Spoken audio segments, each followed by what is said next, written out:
Coming to you from the historic Hart Building in Marysville, California, in Studio 93, in the Tank with Fish, with your host, Bob Fischetti.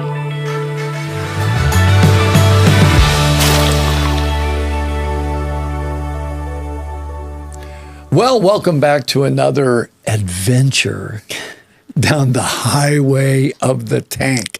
Can there be a highway in a fish tank? Sure, why not? Why not? It's your world. The rest of us are just living in it. At the little castles, right? Yes. The highway going by. Yeah. Did you ever have a fish tank? Totally. Yeah. And you know, the best fish, like the longest living fish we had was, you know, the carnival games. Where the little goldfish. Where you throw the, you know, ping pong ball and you make it into the fish bowl and then you get that fish. That fish we had forever. So we had to upgrade its tank from the little tiny fish bowl it came in. And of course, then you have a castle that they can, you know, swim in and hang out in and fake plants. A little diver where the bubbles come out of them. We did not have one of those, but now I might need a fish tank. Well, you know, I was downstairs because they're taking some of the stuff out of the building, and there was like a 50-gallon, I mean, big fish tank. What they have? Fish or somewhere other reptiles? Yeah. I had a friend that did that too. He took fish tank and turned it into a terrarium. Yeah. And he had bluebellies and alligator lizards in it. And don't tell Oliver. He would totally want to do that. He's been asking for a snake. I'm like, we are not getting a snake. I like snakes, but I'm not. Yeah, I'm like, it will outlive you. You will go off to college, and I will be here with a snake that you purchased. Yeah. Yeah. That started out this big, and now. Yeah, and now it's hiding in the couch somewhere. Yeah. Well, we're going to have a great time today because we're going to be talking to a gal that I have actually known her husband for much longer.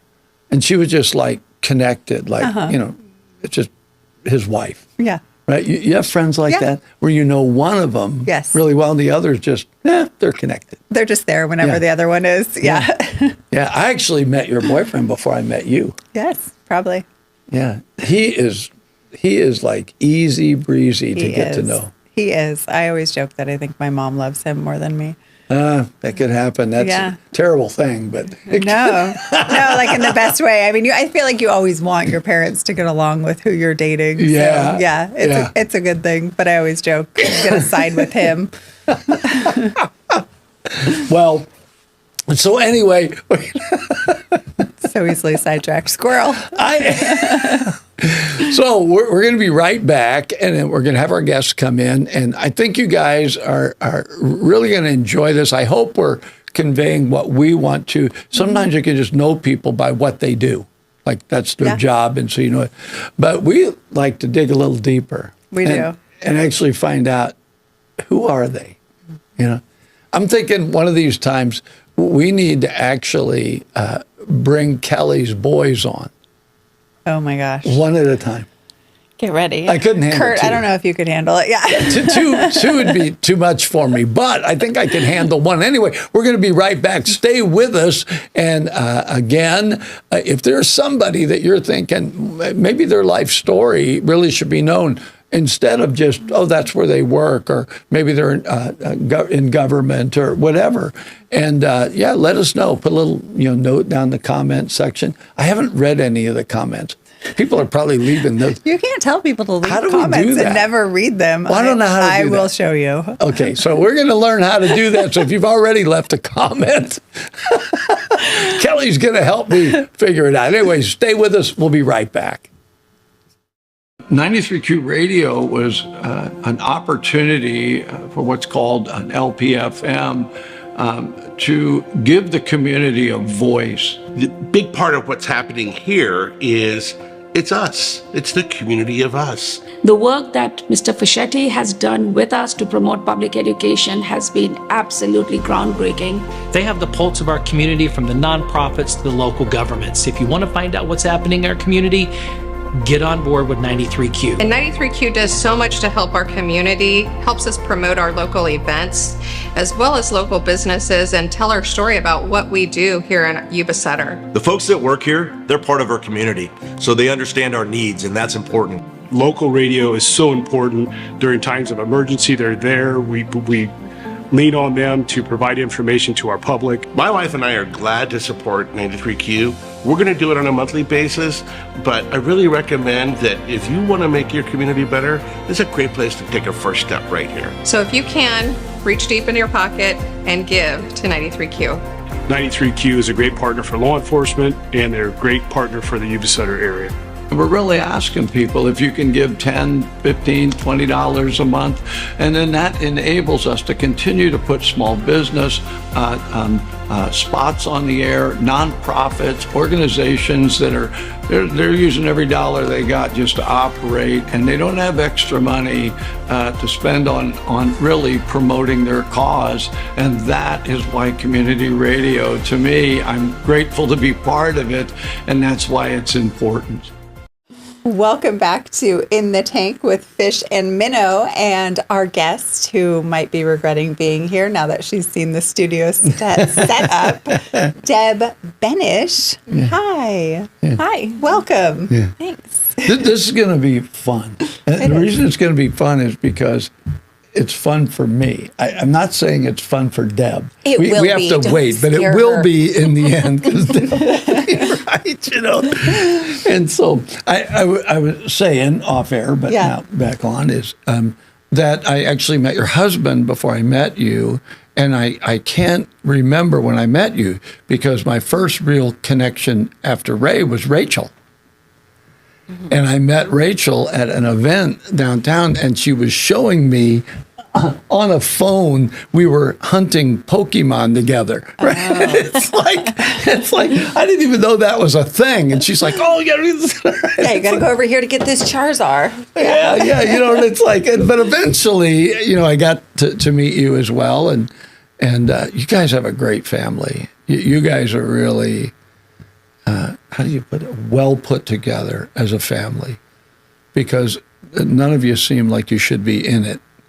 And you all figured it out, and you just have this great family. Yeah, it's all fake. We don't even like each other, right? It's like, how long have you been married? We've been married 30 years. Wow. Do you remember how you met Fish? I would just see you hanging out with Ray and think, oh, he looks like a fun guy. And then Ray would come home and talk about you and be like, man, I really like Fish. Man, I really like them. He just gets me. He just gets me all the time. We're having a bromance. Well, he just, when I met Ray, I had just graduated from officer candidate school. Oh, okay. And so they have the black hat is a TAC officer. And when you see one of those hats, you square away. So Trevor, who I knew Trevor from the time he was a little boy, was playing guitar for Ray and was going to the church. And so Ray come walking up the street. We were at the park in Marysville. And I turned and saw it, and I was like, I didn't know how to I was trying to square away, right? It's like, he was nothing like that. He was very laid back, right? You know, I was waiting for the yelling, right? You know? And we just kind of become instant friends. It's just like automatic, right? And then I remember when I first started talking to you, I thought, this gal's really smart. You know, but we were laughing about it in the office and said there's book smart and street smart. and you know, you've had a lot of amazing life experiences. So where did you grow up? Are you from California? I'm not at all. I am from a tiny town called Argus, Indiana. Argus?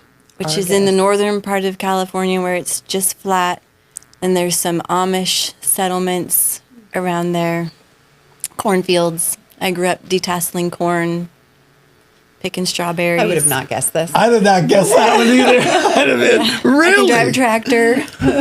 So did you graduate high school there? I did. In that town? Our K through 12 is all in one building. Oh, that's where I was How many going. kids in your school, in your graduating class, I guess? We had a bigger class, and I think we had 30. Oh, my God. That is a very different upbringing, which leads me to how in the world did you meet Ray? Did he go to that town somehow? Or? No, when I turned 16, the worship leader at my church said, "No, you're gonna start wanting to date now." It's it's the Midwest. We didn't start running around dating in elementary school, no. But and you need to just pray really specifically for what you want in a husband. And then I had gone to a preview day at Indiana Wesleyan University, and I saw Ray, and I was like, I want to marry somebody like Ray Benish. That's what I started praying. Wow. 7 years later, I did. Really? Yeah. And so I know Ray does music. He's a great lover of music, and he does worship and he does that. So how was that meeting? Was the music part of it? I mean, did you see him do worship? When did you realize, man, that guy, he's got music pouring out of him? I think we had been with some of my roommates, not Ray. He was at a duplex next door. It was the college housing. Mm-hmm. And we had just watched Pure Country, like the movie Pure Country, me and my girlfriends. And then I was like, man, I want a guy who can sing and play like that. And Ray, who most of the time I had been praying to marry a guy like Ray Benish, he wasn't available. He was engaged to somebody I knew. They were in a really tragic car accident and she passed away. Yeah. But Ray had been in and out. He wasn't going to college at the time. He was visiting some friends, but he was sitting on his porch when I was leaving our porch, and he was just sitting there playing guitar and singing. I think some Hootie and the Blowfish. I don't remember, but I was like, man. But then, even then, I set him up with my best friend who'd also lost her. Because in my mind, it was somebody like Ray Benish, not actually Ray Benish. And my high school best friend had lost her fiance in a car accident and was having a hard time just coming back from that. And I was like, they have so much in common. She loved music. My friend, sang and danced and did all the 80s things I didn't do because I came from a different kind of a home. But I'm like, they're a perfect match. They love all the same music. They both have a lot of charisma, and tried to set them up. And then we went out instead. So. Yeah, I love it. I love it. I want to marry a guy like Ray Benish. Yeah, not the actual one. But not the actual Ray Benish. I want one like that, right? I want the clone. I want the Benish clone, right? And that is amazing, And so as a young girl growing up there, because it was a different atmosphere, I mean, did you ever think, gosh, I'm going to move to a larger city, or this is what I want out of life, besides getting married? Where did you see yourself going? What is it that you wanted to do? I just really, and this is so counter to who I am now, I just wanted to shoot bad people. Like I had a hard life, and I had seen things that were very unjust and sad. And so my whole, what I had prepared myself to do upon leaving home and going to college, I just really wanted to shoot bad guys. That was what was going to make me happy at the time, I thought. And that didn't. Yeah, I'm thinking, if I'm a guy, I'm not dating her.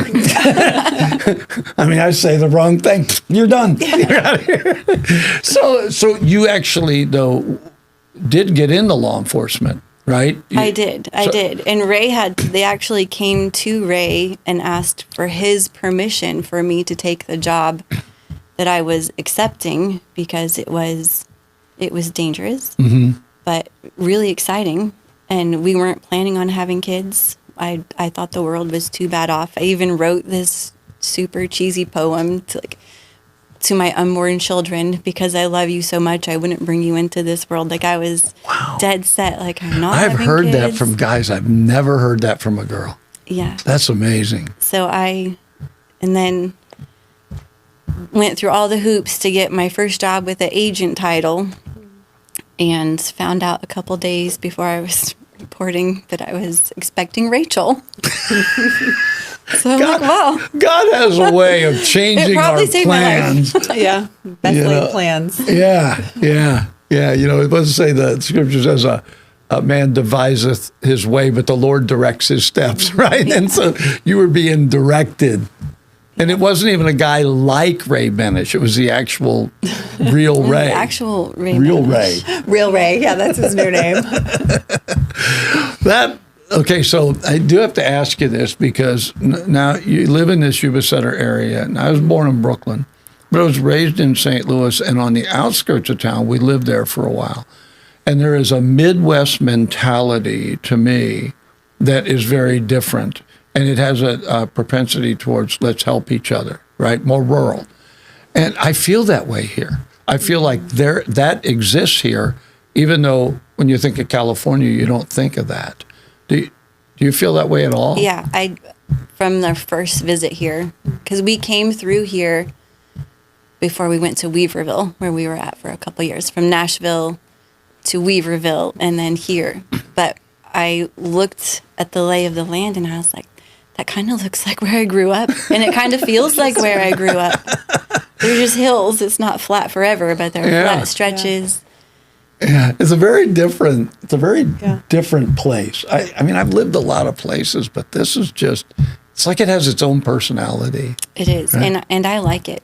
But I didn't growing up in the Midwest, and then even in Nashville, when we were moving out here, they're like, Deb, you're gonna have to learn to like salads because they don't like chunky people. In California, everything was like our perception of what was out here was Southern California. Oh, yeah. I didn't even know there were farmers in California, I guess. Yeah. Like, compared to where we come from. Just surfers. So, I thought it was all surfers. Sand in your shoes, a bushy blonde hairdo, and a surfboard Barbies. on your truck. Yeah. So, I didn't know there was a place like this. And I love it because we're 2 hours from the ocean, 2 hours from Lake Tahoe, mountains. It has everything. It's perfect here. I love it. So, when you met Ray, how old were you then? I was 16. 16? Mm-hmm. Oh, I am so talking to him. What was he thinking? Well, but we didn't. I met him then, but we didn't start dating till my 5th year in college. I was like, really? I was in my super senior year at Indiana Wesleyan when we started dating. Wow.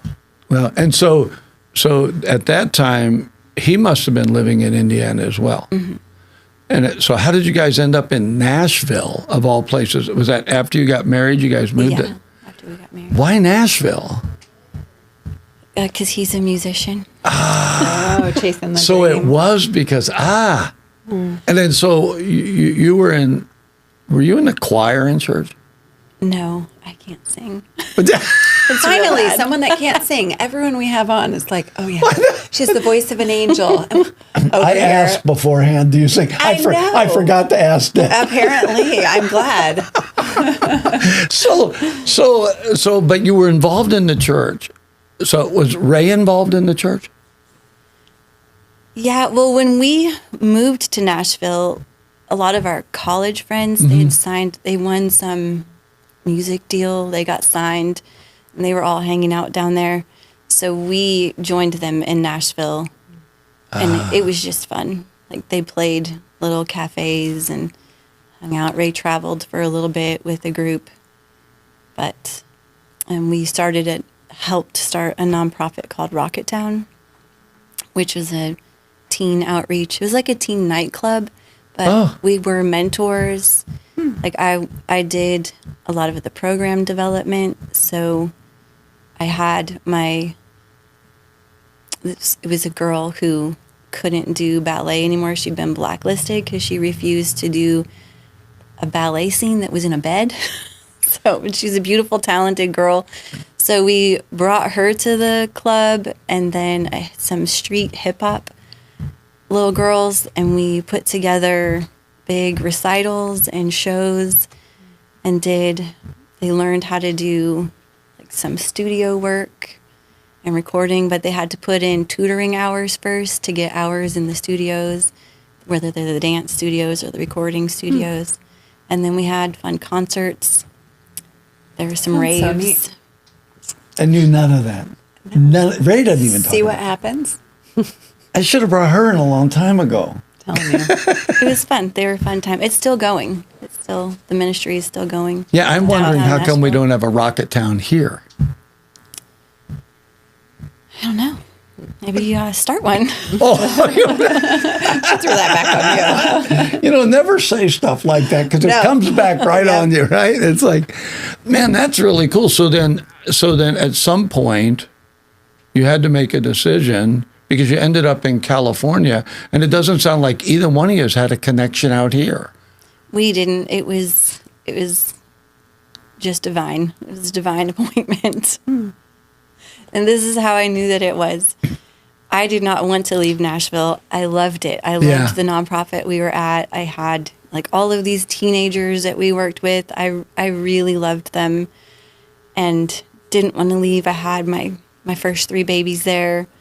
Good friends, like the friends you raise your kids with, those kind of friends.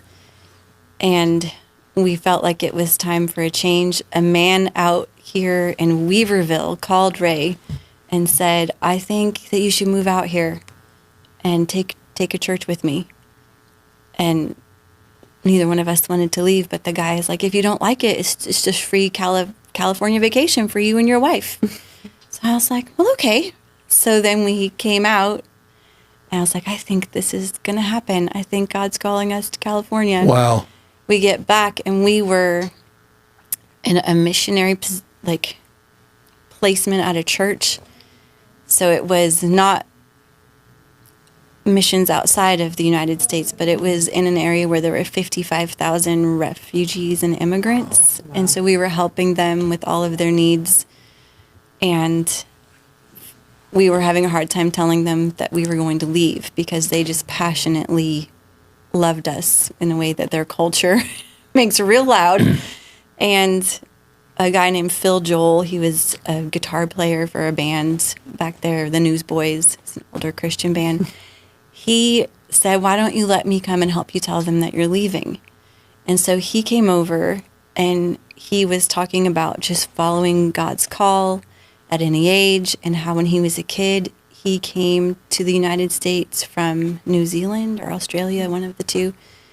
And he flew into a town called Redding, and they drove up to the coast, and from Redding, there was this little cowboy town where the river and the road meet up, and he got out, and he went and stood in the river and just lifted up his hands and said, Lord, I don't know what you want me to do. And he said, the Lord just said, I want you to be here. And that's Weaverville. Wow. Tiny town where we were moving to is where that happened at. And so I'm like, well, we have to go now or lightning will strike us.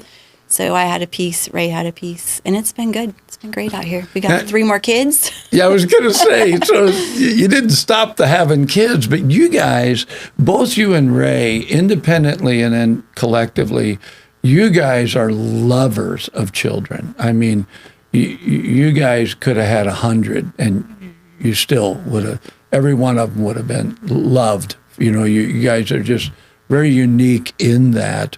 And you also, you were telling the story before, but you've had foster children, and you've had a lot of them. We have 57. Not at one time. Not at one time. Yeah, not all at once. How big is your house? They live at a hotel. Yeah, exactly. They have rooms for every kid. That was over the course of, I think, 13 years. Yeah. All said and done. That's a lot, though, even in 13 years.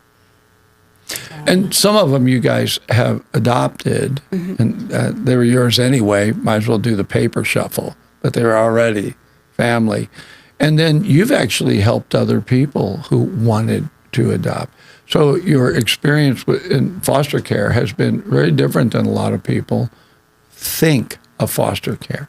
It has been. You know, and so much of that has a lot to do with the way you and Ray just love kids. You guys just love kids. I mean, I asked you to adopt me, but you said you wouldn't do it. I don't know what the... You're more of a pain than it's worth at this point. We never had a troublemaker like you. We're not sure we want to go down that road. So where did that start? I mean, you always hear about couples saying, oh, you know, we want a big family, or we want... What kind of conversation was going on between you and Ray? Did you both just find out, oh, gee, we both want a lot of kids, or... No, neither one of us really ever had that drive to have a lot of kids.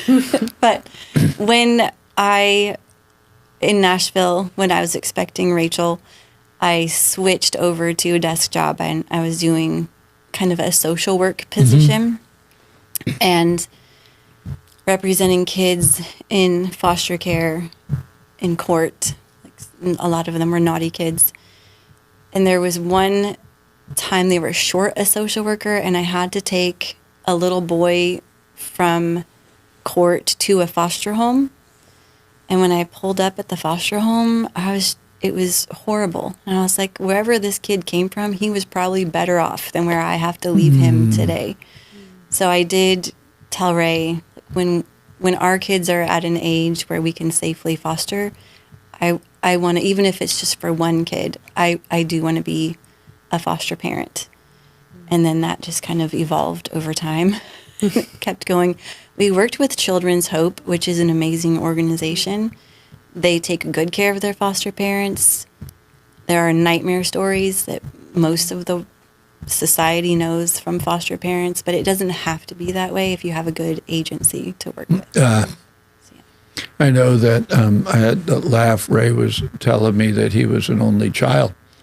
And I said, well, how does that work? I mean, he said, well, it was hard at Christmas because all those gifts weren't for me. And I'm thinking, what a great line, right? It's like, of course you would think that, right? It's like, well, there's nothing to truth on that. So he actually said this. He said, I had to share.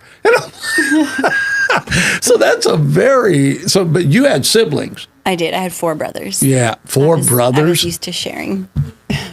Nothing is your own. Yeah. Wow. And holding my own. No kidding. I know how we were with my sisters. We were ruthless. I mean, they got us back, but it's like we had. I had 3 brothers and 3 sisters, and so I kind of. But you were the only girl. Where did you fit age-wise? I was second in line, but my brother was only 11 months older than me. Oh. Girls usually pick up things more quickly. Faster. Yeah. We call that maturing. They said people said that everybody marched to the beat of my drum. I don't know if that's exactly accurate, but I know how to go into chaos and calm it down for sure. Well, that's a law enforcement trait. You have to do it. You just it's automatic. You don't think about it. You just go in. It's like, here's the situation. I have the authority. I need to do it. And so you go into chaos, and it's your job to make it unchaotic as quickly as possible, right? It serves me well in middle school, being a middle school teacher. And so does my foster care and law enforcement. Like all of those, I feel like everything just came to a point like, okay, we've got everything in this girl now. She'll be a perfect middle school teacher. So that's where I am. What do you teach? I teach 8th grade history and English, and then I support the high school in their online English program. Did you go back to school? I did, because California likes their teachers to have all the extra education they can make them get. Yes. And so you currently are teaching at, what's the name of that school? AeroSTEM Academy. And so tell me, because I went over there and I didn't get to see you. I talked to the principal and Heidi, and I'm not sure, is Heidi a teacher or vice principal? What? She is my partner teacher, so she teaches math and science. Okay. And so I talked to them. I didn't get a chance to see you there, but that's a very unique school. So correct me if I'm wrong. So charter schools will always teach basic education, but then they have a focus, right? So what is the focus for them? It's AeroSTEM. I think over the years, though, just student interest, adapting to the student, what they need and want to be fulfilled, is shifted more into robotics.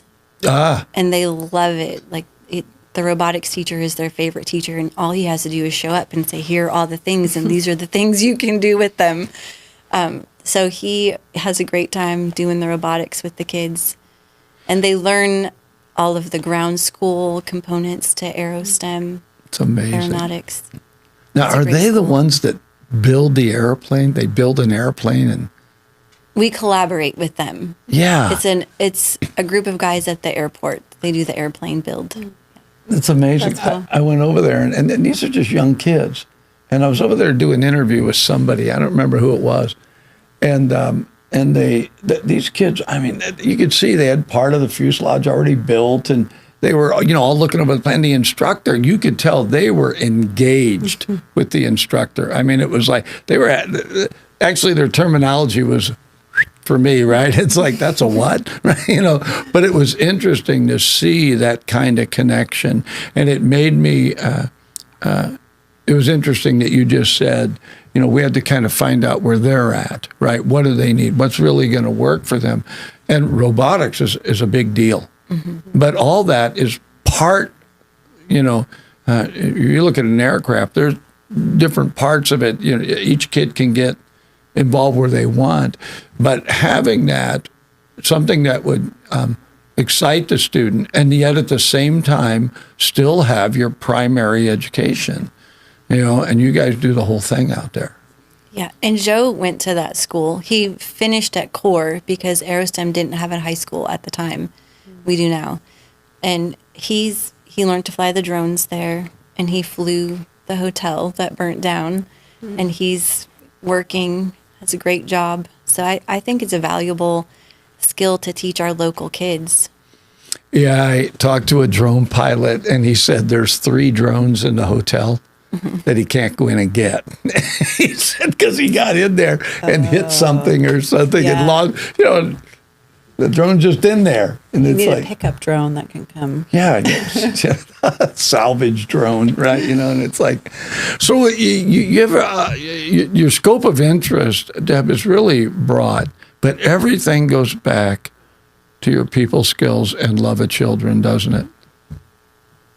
I think so. I really do see kids differently, I think, because of my past and the things that I got to see just in this big wide world and all of my, I'm going to do this, I'm going to do this, I'm going to do this. But when Sound Rachel like was anybody born, we know? No. Maybe.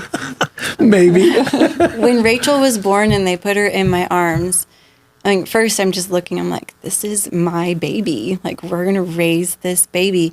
But I did think back to some of the criminals that I had been around.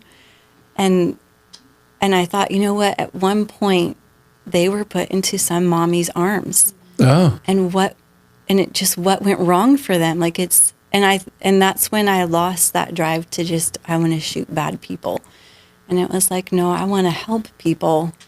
And I don't know, great. it was just very healing holding her and thinking about, like, the faces of the people who I did want to shoot. And like, they were an innocent baby at one time. And somebody took a bad turn with them for them to get to where they were at. Yeah. And I just kind of lost that drive. And that's when everything I did in life kind of shifted to what kind of early intervention can I put in place in my community? And that's why we did the nonprofit, because it was inner city kids and kids who were aging out of foster care and had no plans. And so we started working with them, and it's been a really nice life ever since. When I met Rachel, looks like you, or you look like Rachel. I'm sure she looks like you, and her personality was, to me, just over the top, inviting. She just is really a great little gal. I just met her. I was there. Actually, I think we were broadcasting the band, and she was there. So I didn't even know. But anyway, my point being is, if that was your first one, and she is that healthy, socially, where she just, an amazing young girl. And now I've had a chance to meet the other kids, and they all have their unique, right? But they're all like that. So whatever it is that you said, man, if I can give them this, then when they step out, they're going to be fine. You've done that, and now you have the littlest one is, how old is she? She's 8. 8. Wow. So I have to ask this. I have to ask. So is there going to be another one? I'm almost afraid to ask, because if you say no, the Lord might say. I'm afraid to say no, too. So I'll just say, as the Spirit leads. Because you know when that call comes. Yeah, really, really. I'm very fulfilled though. Like being a teacher, I do miss foster care. I miss the excitement of just a little life coming to my house and like, how can we get this little life like strong and ready for this world and how can we teach them who they are? I miss that because I really enjoyed it. But in middle school, I feel like that need is there. Yeah. Even more so. Like huge. these kids are stumbling in with their anxiety and like, who am I? And they want to just hide. And like we had one student that she left recently and she said our school was a place of healing for her. She came in so anxious. I believe that. She couldn't function. And now she was driving 45 minutes to our school. And then she was finally ready after 3 years to go and do in-person high school where her dad works. He was driving her. And that just meant the world to me because that's all I've ever wanted to do is to see people who are having a hard time handling life be healed. And to get to do that every day with 100 kids it's my favorite. Middle school is very different. I used to do church camps. And when I first started doing them, they said, hey, we want you to do junior camp. And I said, well, what age is that? And they said, oh, that's 4th, 5th, and 6th graders. I said, I cannot relate to 4th, 5th, and 6th graders. And they said, you kidding? You act like a 4th, 5th, or 6th grader. I was like, that was not a compliment, right? But I did find out they used to do what would be middle school and senior high. We called it junior and senior high. They did them together, and I realized there is a radical difference between those two age groups. And so middle school, when you said what you did, that really is, it's like, once again, you're in that formative time. Something is happening there socially, intellectually. There's a lot involved in that age group. And so where you're at now, what grades what do they call middle school? What grades is that? We're 5th through 12th. Wow, so you're the high school too. I didn't realize it. I thought you were but you only teach. I teach 8th grade English and history, and then the rest of the day, the high school classes rotate through my room. So they're on subject.com. It's an online learning platform, but we help them with it. So I have a paraeducator in the room with me, and we divide the kids up if they need support answering the prompts correctly or they don't understand it. We help them achieve better success in their online platform.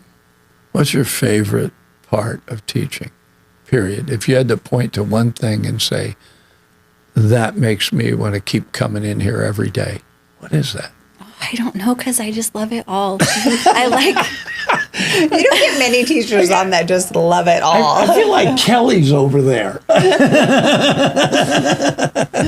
I like the social and emotional health. I work that into all of my lessons.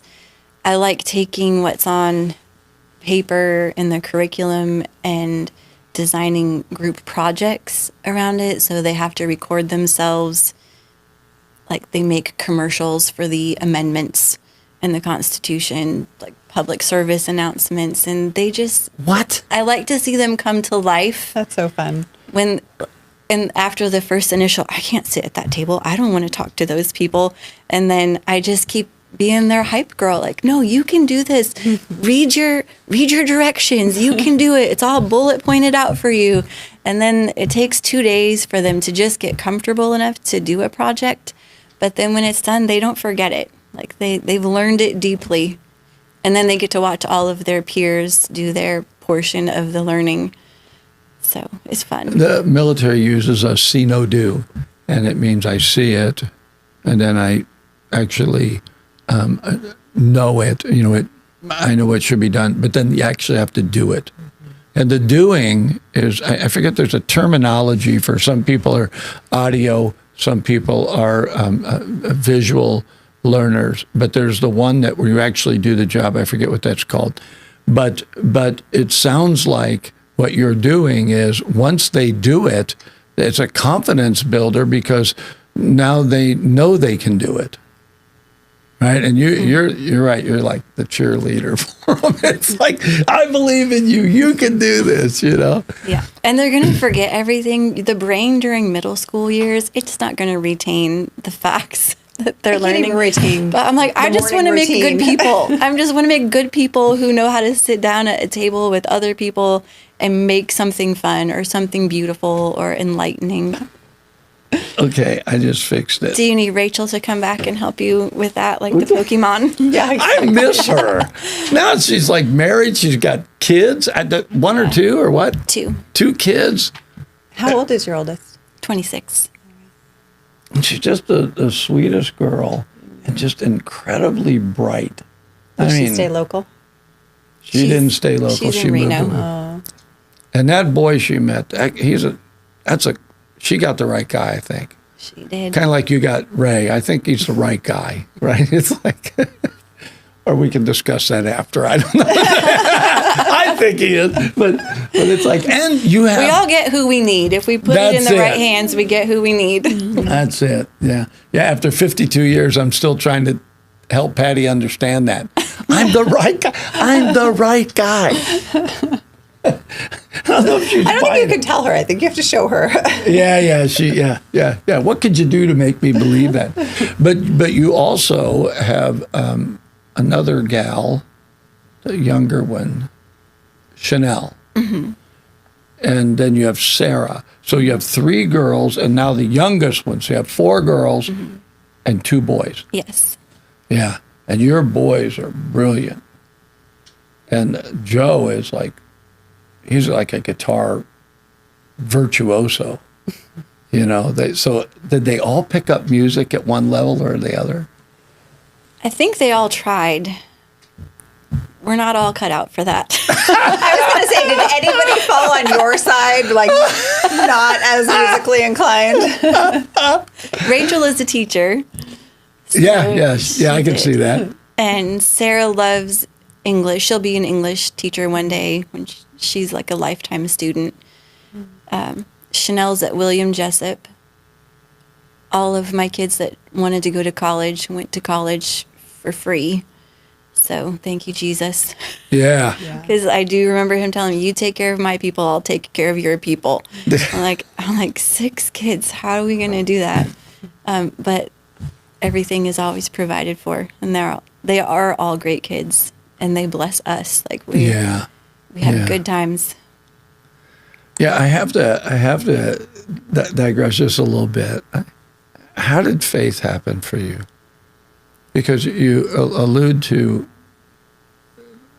your childhood wasn't always perfect, right? And you said you grew up in a town where they had, would you say, what religion did you say was? Well, there were a lot of Amish people around. Amish, So when did it happen for Deb? When was it like, I get it? Well, this is very personal, so... Are you okay with it? Are you ready for it? No. I'm ready.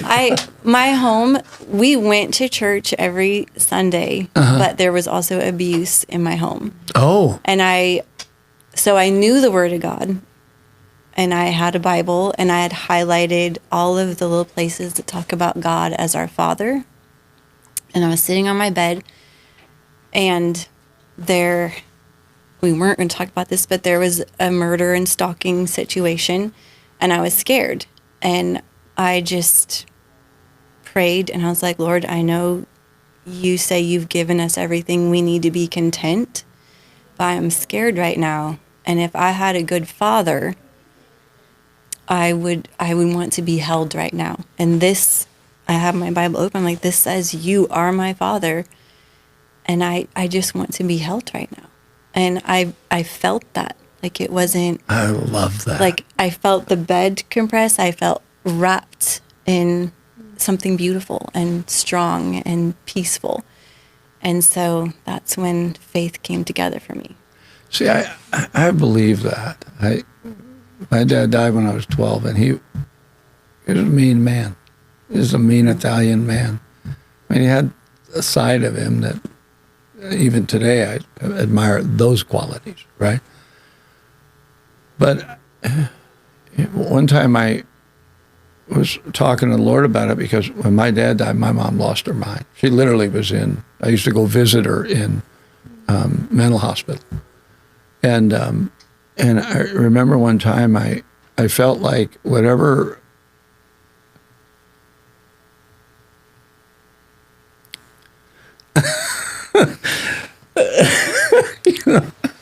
so whatever issues I had, my father was dead. How am I supposed to fix that? How do I reconcile that, right? And I remember the Lord led me to the scripture said, when your mother and father forsake you, the Lord will lift you up. And his presence was overwhelming. Mm-hmm. And it reminded me of what you just said. It's like, for everybody, it's different. But he is a good father. He's really there. Is. And you just don't ever forget that. I mean, to me, I'm not a religious man. I probably don't do that well with what we would atypically call religion. But I love God, and there is no other. And when I hear stories like what you just told me, it just, it's one more time, in me, it's just like, this is so real. And you just want everybody to experience it. I want him to go sit on everybody's bed, right? Mm-hmm. I want him to do that, right? Because that's real to me. How old were you at that time? I was 15. Wow. He took care of your life. He had your life planned out. He did, and he still does. In the times I've talked to you, you have, it shouldn't be unusual, but an unusual confidence in who God is and what he'll do. Is that where that came from? I think so, because I did take that very literally. So if I needed money, like, my friends would ask their dad, I would ask my father. And it would show up. I love it. But over and over and over again. And all I had to do was, I just had to listen for him. So the things like taking babies, he asked me to do that. I said I never would. I would take older foster kids, but I would tell my friends, never take a baby. It's, never take a baby. I had never taken a baby. I just had heard never take a baby. And then I heard God tell me, like, loud and clear, I want you to put your name on the list for a baby girl. Wow. And we were actually just the Saturday prior to this, when God was talking to me, talking about how we were glad we weren't those parents schlepping around the baby carriers anymore, because nobody really wants to do that. It hurts your shoulders. And I was like, and we're old and we're done. But I heard it so loud and clear. I was actually sitting in the first AeroSTEM school when my son was in there for his junior high orientation. I didn't even ask Ray. It was that clear. I called the agency and I said, put me on the list for a baby girl. And they're like, Deb, you don't take babies. I'm like, oh, I am now. But I got Ray doesn't home. know it yet, but we are. I got home because I thought he can call them and say, you know what, we're both not on board with that yet. And so I'm like, well, but that's on him. So I went home and I told him what had happened, and he was like, well, all right then. But then I was like, but don't worry, because we're older and we specified a gender and we'll be at the very bottom of that list. So we'll probably age out before they call us. It was like 10 days later, they called. We have a baby girl for you. And I even told them, are you sure you checked the list right? Because we already have a lot of kids and we're older and we only want a girl. And the lady from Sacramento said, I know this baby is for you. Wow.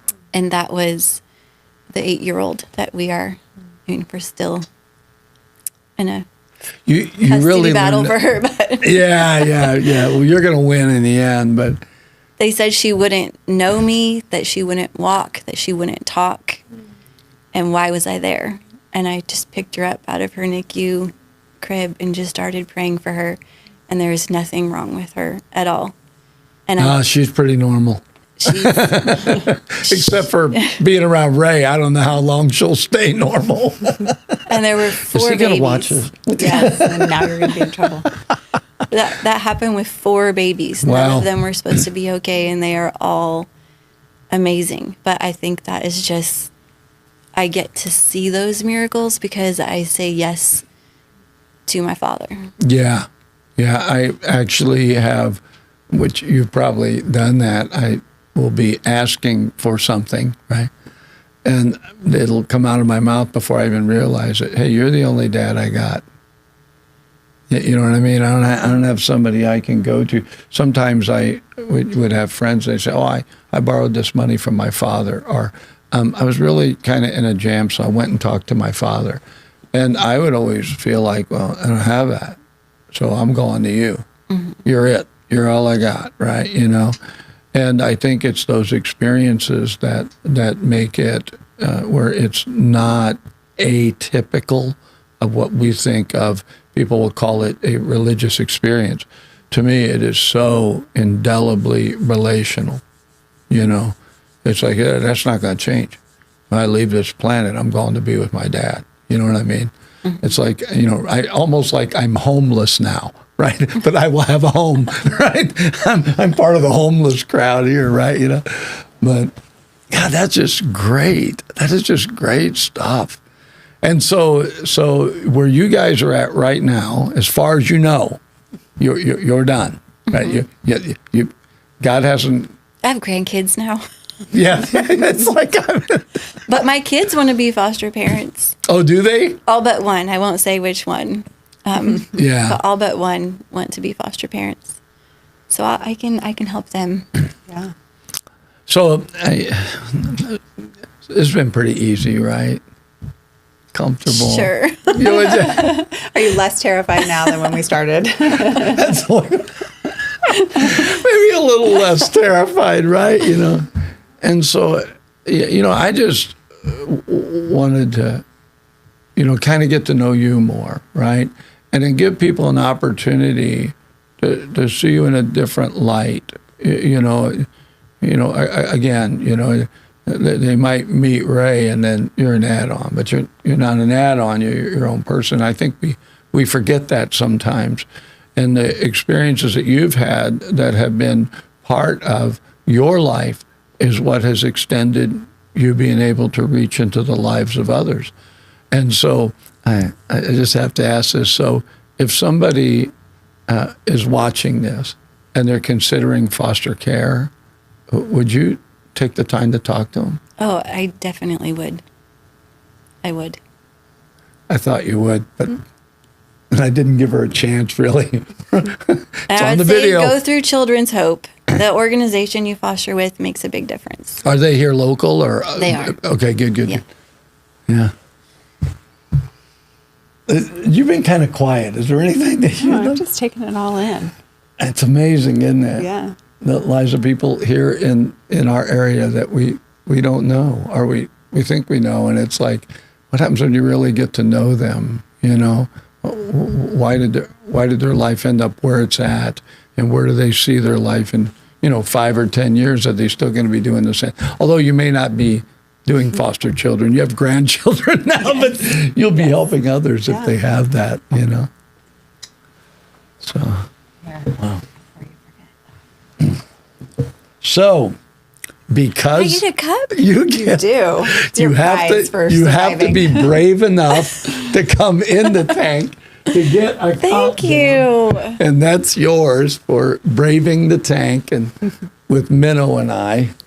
And usually it comes with a scone or a loaf of bread, but it does not. He's she didn't full have of time beans. to do it today. Just give me the directions to make my bread. I have the starters, 2 of them. You've got pancakes nailed down. I do. They're really good. She can make sourdough brownies. I make sourdough everything. Yeah. You two are going to have to get together. Yeah, you help me get my children through their teenage years, and I'll help you. Send them to AeroSTEM. Send them to AeroSTEM. I have really good boys. They're just, you do. One just turned 13 this last week, and then I have a 15-year-old. They're extremely smart. Too smart. Just like their mama. And a little too smart. And then, so she has to try to outthink them. Mm-hmm. And it doesn't always, right? You got to stay ahead of them. You can't let them get out because there's no telling what can happen. Yeah.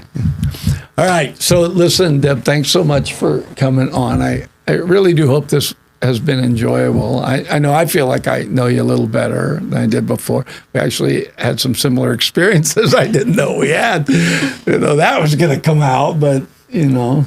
It's like Oprah here. If you don't cry, is it even an episode? Yeah, gosh. It's like, I totally didn't see that one coming around the corner at all. You know, it's like, whoa. So anyways, thanks so much for being willing to come in the tank. And we're going to be right back. We want to thank Deb for coming on, but also I purposely asked her because I know her and her husband have just loved kids, and they totally understand even the hard parts of foster care, the difficulties sometimes that can be there. But if you're out there, then even if you contact us, we'll put you in contact with Deb. And then, you know, it'll help you because in the end, all these kids need help, right? They all do. And we may not be inner city, but there's certainly children in our area that could use help. So I hope you've enjoyed meeting Deb Benish for who she is, right? And she doesn't own a vehicle because growing up there, she has a horse-drawn carriage out and she wants to learn how to make bread. I mean, what's next? A garden? Is that coming up? I have a garden. I was going to say she probably already has one. Back off. I should have known that. All right, we're going to be right back. Stay with us. Again, when we come back, I'm going to talk to Kelly about how can you do what you do and help somebody else do it. 93Q Radio was an opportunity for what's called an LPFM to give the community a voice. The big part of what's happening here is it's us. It's the community of us. The work that Mr. Fischetti has done with us to promote public education has been absolutely groundbreaking. They have the pulse of our community from the nonprofits to the local governments. If you want to find out what's happening in our community, get on board with 93Q. And 93Q does so much to help our community, helps us promote our local events, as well as local businesses, and tell our story about what we do here in Yuba Sutter. The folks that work here, they're part of our community, so they understand our needs, and that's important. Local radio is so important during times of emergency. They're there. We lean on them to provide information to our public. My wife and I are glad to support 93Q. We're going to do it on a monthly basis, but I really recommend that if you want to make your community better, this is a great place to take a first step right here. So if you can, reach deep in your pocket and give to 93Q. 93Q is a great partner for law enforcement, and they're a great partner for the Yuba Sutter area. We're really asking people if you can give $10, $15, $20 a month, and then that enables us to continue to put small business spots on the air, nonprofits, organizations that are they're using every dollar they got just to operate, and they don't have extra money to spend on really promoting their cause. And that is why community radio, to me, I'm grateful to be part of it, and that's why it's important. So we're back, and that was over the top awesome. She is a great gal, huh? She is. And having opportunity, I didn't know. I thought, for whatever reasons, I thought she was born here. Mm-hmm. And well, I mean, small town, right? Yeah. She very much seems small town girl, woman. Yeah. Yeah, and then most of the ones we thought were transplants were born and raised here. Our lifers, yeah. And it's like, yeah, but I thought that was funny when she said it was like a small Amish community, and that all the grades went to the same school. In her class was 30 kids, graduating class, 30 kids. It's a small. Yeah. But she's very street smart.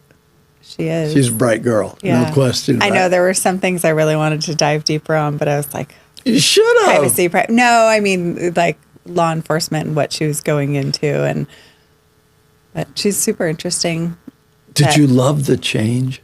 Yeah. The change from, I want to take out the bad guys. Yeah.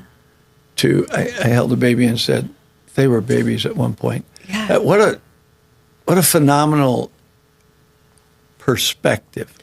I think when that happens, I think it makes you so much more compassionate. Mm-hmm. My dad was an addict his whole, teens on, essentially, after some heavy trauma. And when I was in the fire service, I could look at somebody and say, that's somebody's boy. Like, that's, he's not just an addict. He's not just, at one point when she said that, it was like, oh man, I feel that to my core. That's potentially someone's dad, that's somebody's son, that's someone's brother. And I think when you start seeing people like that, or kids like that, or adults like that have just, at some point, their life just took a different turn, I think it makes you so much more compassionate and just different. Yeah. It changes you. Yeah, I know that we had our first child, Pablo, and I do remember first time I held him, I thought, I was playing in a rock band, right? It's like my life is changing. Yeah. This will change my life. But I do think women have a unique perspective, because they carry that little guy or girl, for 9 months. And so I do think that being able to relate this baby, right, could any of those at one time they were a baby. Yeah. I don't think that happened to me. For me, it was, man, I got to be responsible. Yeah. I got to pay for this little guy for 18 years. I mean, I know it's a different... And longer. but I talk to men all the time that the minute their wife gets pregnant, they know their life just changed. They somehow innately know that. Yeah. Maybe not all of them, but she's just, what a phenomenal gal. Yeah. Just amazing. 57 kids over 13 years. Yeah. Yeah. Yeah. And their kids are all cool. All definitely have their own personalities and just very unique. And if you didn't know that some of them were adopted, that they were foster children, you wouldn't know. Yeah. You wouldn't know. That they're just all their kids. I mean, there is no defining line, because I didn't know that until, Ray had told me, oh yeah, this is what we do. And I went, what? Right, I love this story about, Christmas. I had to realize that he has to share. All the gifts weren't for me. I have to share them, but.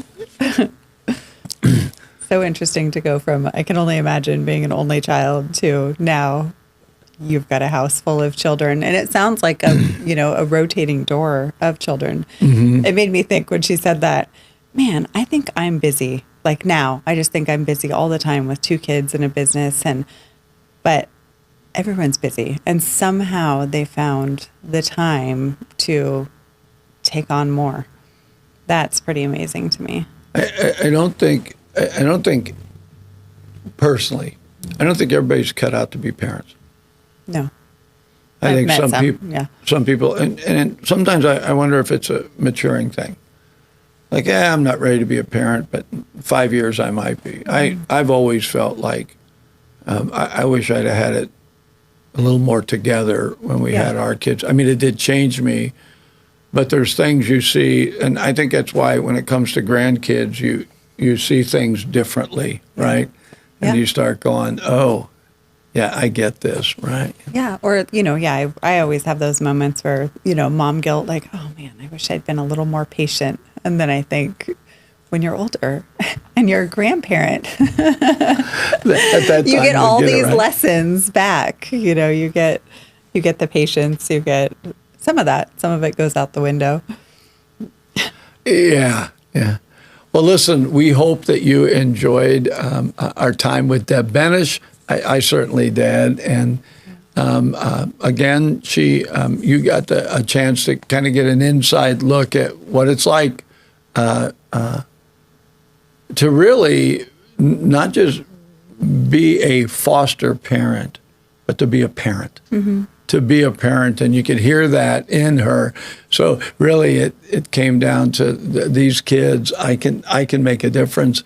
And I think maybe if you're out there and you feel that way, you can let us know and we'll put you in contact with Deb. But thanks so much for watching In the Tank. We never know what direction these things are going to take. So feel free to hit the subscribe button, and that way you'll be notified. I think there's a little bell or something on there. And then leave a comment. And Kelly is going to teach me how to actually go read the comments, so I know. Yes. They're probably wondering, I left a comment every time. They never specifically for fish. Anyway, thanks one more time for being here with Minnow and Fish in the Tank.